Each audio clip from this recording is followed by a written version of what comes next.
Hi, I prepared a selection of figures I customized the past weeks so you can see and maybe take some inspiration on them. So let's do it. This is Yocasta. As you can see, the figure is full of silver paint, completely entire body.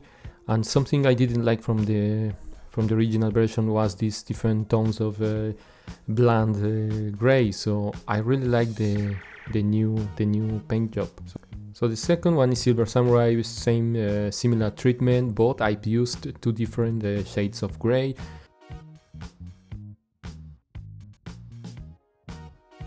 One of gunmetal gray over the shoulders and over I think it's called Tasse. Also the helmet has this gunmetal gray and the rest has this silver color similar to Yocasta's. I think it was already good, but again the gray felt bland, flat. I just wanted to give it a boost. So the third one is Doom. This is pretty simple. It's just a wash of silver paint again. It's same case. There was no paint in the original figure, and the gray was bland compared to the modern Doctor Doom we had at the beginning of 2020. Next one is a Storm. This is also a wash, not fully silver painted. It was full in the body and also in the hair. I wanted to have a similar look as in the comics. Next one, Ironmonger, already one of the best figures of the year, but it felt quite half finished, even though it's a quite expensive figure. It needed some help, it needed some silver, gunmetal gray around it, and that's what I did. Also I mixed with some black to add some more detail, deepness in some of the parts. So I think the figure now is even better. Next one, this has several changes around the body. It's not only painted with new gray, gunmetal gray. I did some dark wash around the cape and also the boots to add more texture to the cloth, to the fabric. Also the wrist articulation was pretty loose, so put some silicone. I don't know if you can see it. Have a look. It's a little bit of silicone there, so the arm, the wrist can hold the weight of the hammer and be worthy. I also did some work in the arms. I refined the articulation to have a little bit more range in the arms. It gained like 10 degrees in range of movement. So besides the wash, I did cut the skirt to give more range to the leg to move properly. So another one is bulky. I did some wash in the entire body to make it more black, more spy-like. I also added some silver paint in the arm and paint the face more like in the movie, the reference in the movie, the mask. I also added some wash around the gear. Then we have She-Hulk. I just painted the hair darker compared to the original version. The beautiful head sculpt stands out even more now. A pretty quick one, the Walmart exclusive Thanos gauntlet, some gold and dark wash to make it more realistic.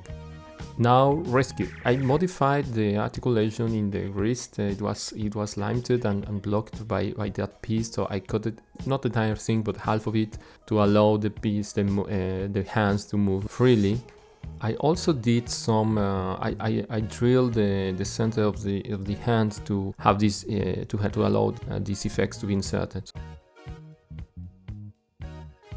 In the back of on the plate, I drill as well to have this to put the propulsors, and it's easy to hide. No, if you want to hide those holes, yeah, you can just move those plates and put your propulsors, and more dynamic than in the past. So.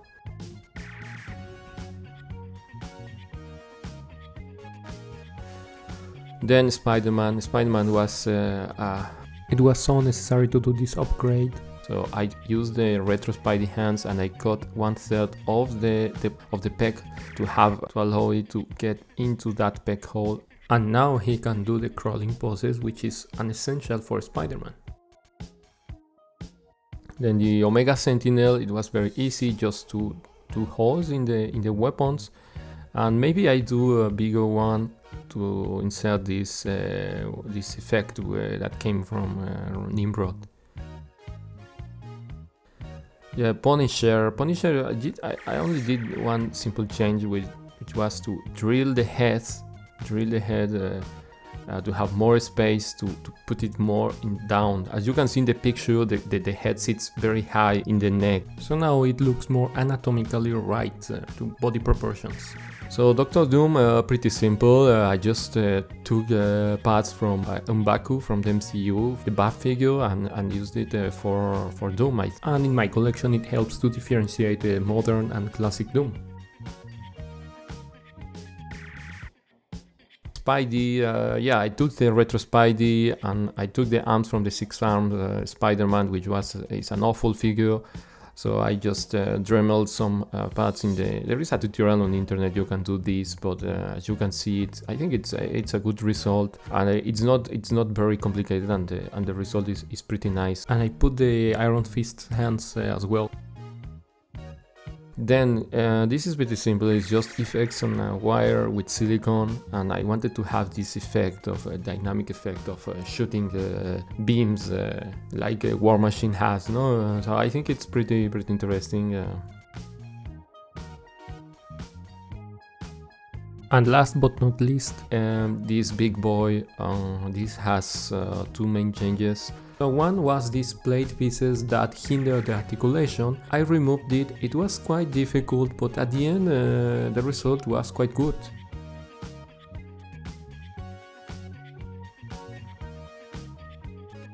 The other thing was the articulation in the elbow. So as you can see now, you have 90 degrees, solid 90 degrees. In the past it's just like barely 35 degrees in the figure. So these were the two main articulation points missing on this figure.